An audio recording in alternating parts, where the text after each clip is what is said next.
Hey everyone, welcome back to the Deep Dive. A ton of you have been sending in some seriously fascinating stuff lately, and one thing that's really caught my eye is this guide from Riman Agency. Oh, yeah, I saw that one. It's all about mastering, get this, SEO competitor analysis. But here's the thing, they're saying it's not just for 2023, it's for 2025. Makes you wonder what they see coming, right? It does, doesn't it? And, think about it. It makes sense that staying ahead online means looking beyond just who your business competitors are on paper. It's Mhm. like we got to zoom in on who's battling it out with us right there in the search engine results. Totally. And this guide, it really dives into why that kind of deep dive is so important for anyone who, well, wants to be seen online these days. Like at the heart of it, they break down SEO competitor analysis so clearly. Yeah, I was impressed by how they laid it out. Right. It's about understanding the nitty-gritty, the actual strategies those online rivals are using. You mean like what keywords are they going after? Precisely, the specific keywords. But it goes beyond that. Who's linking to them? What content are they putting out there? Even how technically sound their websites are. Ooh, that tech stuff can make or break you. Absolutely. And see, the guide nails it. It's all about pinpointing where those competitors are strong. But then, here's the kicker, it's about finding your own opportunities. Where can you, well, I kind of see it like outmaneuvering them in the search results game. Love that analogy. Yeah. So it's strategic. It's not just about admiring the competition. Nope. It's about action. Okay, so we get why this matters. Uh. But the why itself, that's what got me. The guide doesn't just say do this. It explains the impact, and it's pretty powerful. Oh, yeah, they don't hold back on the benefits. First, it's about getting a grip on market trends, which, hello, makes perfect sense. Yeah. When you see who's ranking for what keywords, it's like a live feed of where attention is going. Real-time insights. Can't beat that. But then there's this whole thing about keyword gaps. I love this idea. It's like finding these hidden pockets of opportunity. It's like everyone's focused on the obvious gold mine, and you're like, wait, there's a whole vein over here no one's tapping. Exactly. And the guide says once you find those gaps, you can use all that knowledge to make your own content so much stronger. You build better links, even make your website run smoother. It's a holistic approach, right? You're using competitor intel to level up your entire SEO game. And that's where they had me hooked. They share this real-world example, an online fashion retailer. They went through this whole process, found over 50 high-traffic keywords they were totally missing out on. Classic case of hidden in plain sight. Right. They tighten up their content, and boom, 30% surge in organic traffic within, get this, 6 months. 6 months. That's incredible. Shows you the real-world impact this kind of analysis can have, right? 30% jump. Okay, that's the kind of result that makes you pay attention. So here's my mission for this deep dive, folks. We're extracting the most crucial, the actionable steps from this guide, Love it. so you can conduct your own killer SEO competitor analysis, 2025 ready, and hopefully see some of those same amazing results. Let's do it. Where do we start? Well, the guide jumps right in with step 1, and it's a biggie, figuring out who your SEO competitors actually are. And here's where it gets interesting, because it's not as straightforward as we might think, is it? You hit the nail on the head. It's not just about listing those companies you think of as rivals in the business world. The websites you're truly up against, those vying for those top spots in search results, they might surprise you. And the source, they highlight this really well with a great example, a sauce company. You'd assume their biggest competitor is another big player in the sauce space, right? Yeah, that's the logical assumption. But when they dug deeper, looked at specific high-value keywords, guess who their real SEO competition was? Don't tell me. Smaller companies. Smaller, niche blogs. Laser-focused on those exact terms. It's a reminder that the online battleground can be different from the boardroom perception. So it's all about who's actually showing up when your ideal customer is searching, not who you think should be there. Love that. Okay, so how do we uncover these sometimes unexpected SEO competitors? Well, the guide offers a few methods, and they start simple. Gotta love that. Start with the basics. Right. It's using good old Google search. You put yourself in the customer's shoes. Think like them. What are the main keywords they'd use to find what you offer? Type those into Google. See who consistently pops up in those top organic results. Makes sense. Those are your immediate rivals. Exactly. The ones you're actively battling for visibility with. Okay, so Google search, that's step 1. But then they mention SEO tools, the usual suspects, SEMrush, RF, Moz. Oh, the heavy hitters. What's the edge these tools give you that you wouldn't get from just doing a few Google searches? It's about scope, really. They give you this broader, way deeper view of the competitive landscape. You plug in your own website, and they show you which other sites are ranking for a bunch of the same keywords as you. Even if they're not right next to you in every single search? Exactly. You get the bigger picture. Plus, they can uncover competitors you might not even know exist, but they're out there ranking well for valuable stuff in your niche. It's like having a map of the entire battlefield, not just seeing who's in your immediate line of sight. Okay, I'm liking this. Wider lens on the competition. Yeah. Now, they also talk about SERP features, and this always throws me off a bit. What should we be zeroing in on there when we're looking at competitors? SRP features, those are the things that stand out on the search results page, right? Yeah, beyond the regular blue links. Exactly. Featured snippets, those are at the top. Local packs for local businesses, image carousels, even those people also ask boxes, all that.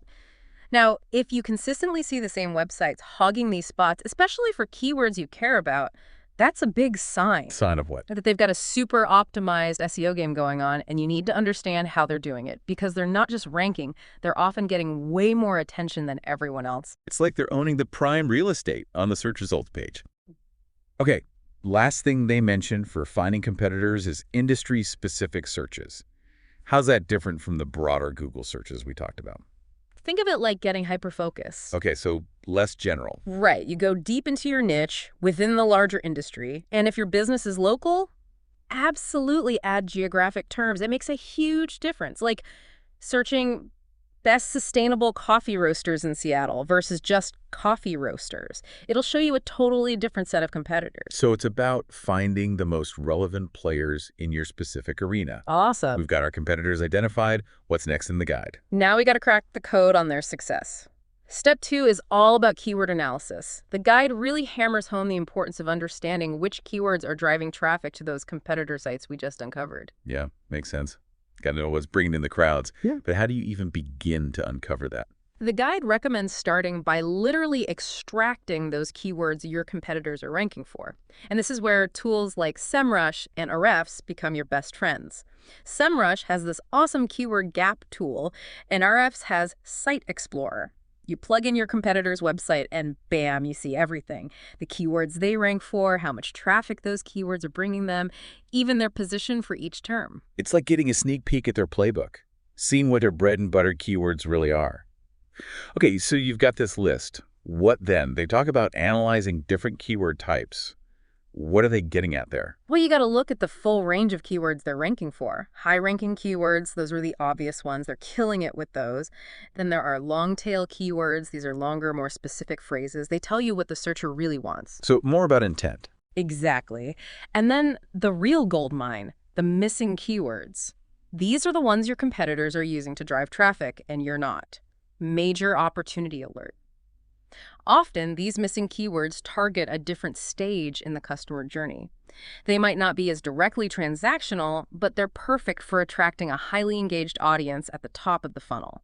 Those are the keyword gaps we were talking about earlier, the untapped potential. Exactly. Okay, but hold on. Once you've spotted these different types of keywords, how do you pick which ones to actually go after? The guide mentions prioritizing, right? Prioritizing is key. Otherwise, you'll drown in a sea of keywords. The guide recommends focusing on high-volume, low-competition keywords that your competitors are already ranking for, but you're not. It's like finding the sweet spot. Big potential traffic without having to fight tooth and nail against established players. Smart. It's about maximizing impact with your effort. I love the example they give here, the e-learning platform. They saw their competitors were ranking well for best coding boot camps, which is a super high-intent phrase. So they created in-depth comparison content specifically for that phrase and ended up snagging 20% of the market share in just 3 months. Wow, 20%. That's massive. It shows the power of zeroing in on the right keywords and really understanding what searchers are looking for. Okay, let's move on to step 3, content strategy analysis. And here's what I love. The guide says analyzing your competitors' content can massively help you shape your own content strategy. Totally agree. It's like getting a sneak peek at what works. What should we be looking at specifically? Right. What are the things to scrutinize? The guide breaks it down into a few key areas. First up, content formats. What are your competitors using? Blog posts, videos, infographics, podcasts. Knowing what they're doing, it gives you insights into what your audience responds to. So if everyone else is doing video tutorials that get tons of engagement and you're stuck in the blog post world, maybe it's time to switch things up. Exactly. Don't be afraid to experiment. Then you got to look at content depth and quality. Are their articles short and sweet, or are they going deep, doing their research and making it super engaging? Do they back up what they're saying? The level of detail that tells you what bar you need to meet, if not exceed. It's not just about quantity, it's about substance and how well it serves the searcher. I like it. What else? Content optimization. This one's all about how they're presenting their content for search engines. Are they using structured data markup, rich snippets? Are there meta descriptions enticing people to click? These little things can make a big difference in how visible they are. Oh, that reminds me of the example with the health blog. They noticed competitors were publishing these massive, detailed articles with expert quotes and using schema markup. So they stepped up their own content game, and their traffic doubled. Proof that it pays to pay attention to the details. Totally. Okay, we're on the home stretch. Step 4 is backlinks, which I know we talk about all the time, but they matter. They're still a big deal. The guide says they're a significant ranking factor, no surprise there. So how do we analyze those competitor backlink profiles? First, you got to identify who's linking to them. Ahrefs and SEMrush are your buddies here again. Ahrefs has backlink checker and SEMrush has backlink gap. You see the domains and pages linking to your competitors, and it's like you're tracing the web of authority that's boosting their ranking. Following the digital trail, I love it. Okay, so we've got this list. What's next?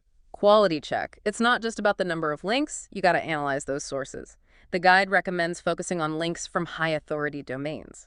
A good rule of thumb is a domain authority DA of 50 or higher. DA, that's like a website's street cred in the eyes of search engines, right? Exactly. The higher the DA, the more valuable the link. So you've found those quality links, now what? Well, you try to replicate them. Now, you won't get the same exact links, but you can figure out why those sites are linking to your competitors and see if you can get in on the action. So it's like reverse engineering their success. Exactly. Maybe you can create even better content, offer some unique insights, or highlight a killer resource on your own site. Of course, you can't just copy-paste. You got to bring something new and valuable to the table. Makes sense. But outreach for backlinks, that takes forever, and it doesn't always work, does it? Is there a better way? Yeah, I get that. It can be a grind, for sure. But the key is to really understand why those links exist in the first place. That way, your outreach is laser-focused, and you're offering genuine value to the linking site. The guide has this great example of an e-commerce store. They did it right.